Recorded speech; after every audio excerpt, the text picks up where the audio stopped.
Regardez, depuis quand même quelques jours, on sent que ça bouge, même du côté du Hamas, parce que la pression militaire fait son effet.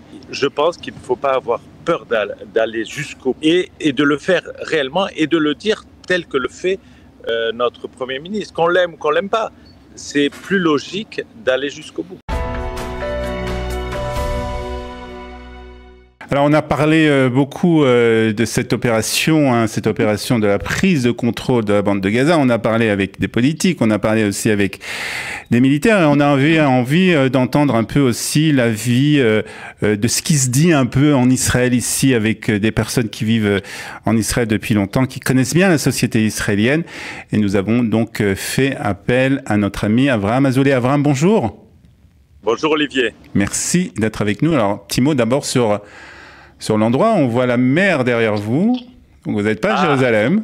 Oui, je suis à Nahariya avec un groupe, j'organise beaucoup de vacances. Ouais, et d'ailleurs, cette situation nous touche énormément. Voilà, un petit mot, à Nahariya aussi fait très chaud? Il fait très chaud, mais on a l'avantage d'avoir des piscines et la mer. Très bien.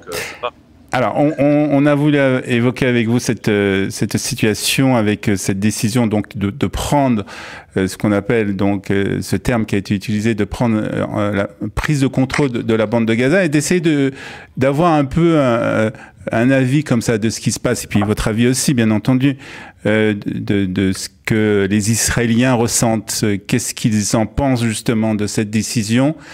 On a entendu des avis pour, des avis contre, les militaires qui sont contre, certains militaires qui sont contre. Qu'est-ce que les Israéliens sur le terrain pensent de cette décision, Avraham? Écoutez, ce matin, je lisais la une de Libé. Par hasard, j'ai reçu Libération et je lisais comme quoi Netanyahou est un va-t-en-guerre, que toute la population israélienne est contre, une manifestation de 100 000 habitants en Israël même, que le monde se révolte contre cette décision. Et en fait, je me rends compte que on pense, pas tout le contraire, mais on est complètement de l'autre côté. Moi, personnellement, je pense que ne pas finir un travail, c'est dangereux. Par exemple, quand Netanyahou dit on va maintenant finir avec Gaza, c'est-à-dire que 75% est dans les mains de Tzahal, il reste 25%. Imaginez quelqu'un qui a une maladie, qui est lo alenu, qui a un cancer, qui est en chimio, et au bout de 75% de chimio, on lui dit bon, maintenant tu peux arrêter et continuer à l'aspirine. Vous pensez que c'est un bon traitement? Tant qu'on n'aura pas fini le travail, la maladie est là et restera là. Donc, le raisonnement de Netanyahou est juste. Maintenant, il ne plaît pas, c'est autre chose. Mais il est logique. Alors c'est vrai. Moi, je pense qu'il faudrait aller jusqu'au bout et finir avec cette histoire et tourner la page. Mais quand même, Avraham, lorsqu'on dit qu'on va jusqu'au bout, et le but c'est aujourd'hui la ville de Gaza, où se trouve la plupart, on estime en tout cas, où se trouve la plupart des otages qui sont encore en vie, et une telle situation, c'est signer en fait un arrêt de mort justement pour ces otages. Et aujourd'hui, où c'est qu'on en est? Vous croyez qu'on parle avec le Hamas? L'arrêt de mort, il est déjà donné. Vous croyez que le Hamas va nous les donner? Il ne va pas les donner. En face, on a un mur en plus de cruauté. Et donc, on n'avance pas. Je pense qu'il y a 15 jours, on était sur le point de négocier. Netanyahou était prêt à encore des concessions, 60 jours de cessez-le-feu, rendre les pires des terroristes. Et finalement, c'est le Hamas qui ne veut pas.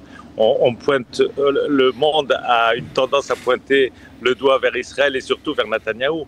Mais il faudrait pointer le doigt vers le Hamas. C'est eux qui s'obstinent. Donc jusqu'à quand on va rester avec cette plaie ouverte et ne pas aller jusqu'au bout? Que peut-être, regardez, depuis quand même quelques jours, on sent que ça bouge, même du côté du Hamas, parce que la pression militaire fait son effet. Donc je pense qu'il ne faut pas avoir peur d'aller jusqu'au bout et de le faire réellement et de le dire tel que le fait notre Premier ministre. Qu'on l'aime ou qu'on l'aime pas, c'est plus logique d'aller jusqu'au bout. Alors, et vous verrez que Hamas bougera. C'est vrai qu'il y a une certaine logique, mais quand même, il faut prendre en compte ce que disent certaines certaines voix ici en Israël, des voix qui sont fatiguées, des personnes qui se disent fatiguées de cette guerre qui dure depuis 2 ans. Est-ce que ça vient pas un peu trop tard, justement, cette décision de Benjamin Netanyahou, du gouvernement israélien? Vous parlez d'aller jusqu'au bout. Peut-être justement, ça vient après justement des mois de négociations et qui n'ont pas abouti. Et peut-être que aujourd'hui, on peut comprendre ceux qui n'ont plus la force. On est tous des parents de soldats ou de réservistes. Et on va penser encore une fois à eux. Ça va être des nuits sans dormir. Est-ce que vous comprenez, Abraham, ces Israéliens qui sont fatigués, qui n'ont pas envie de cette guerre? Complètement. Surtout qu'Israël a eu l'habitude de la guerre des 6 jours, la guerre des 12 jours. Ce qu'on vit là depuis 22 mois, c'est comme une guerre d'usure que Israël a rarement connue.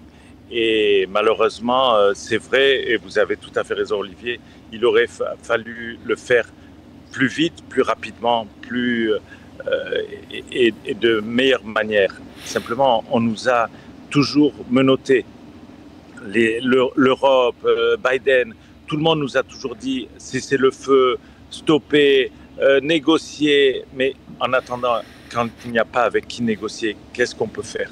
Et si on n'avait pas été stoppé sans cesse, on aurait terminé, à mon avis, on aurait pu finir en 3-4 mois.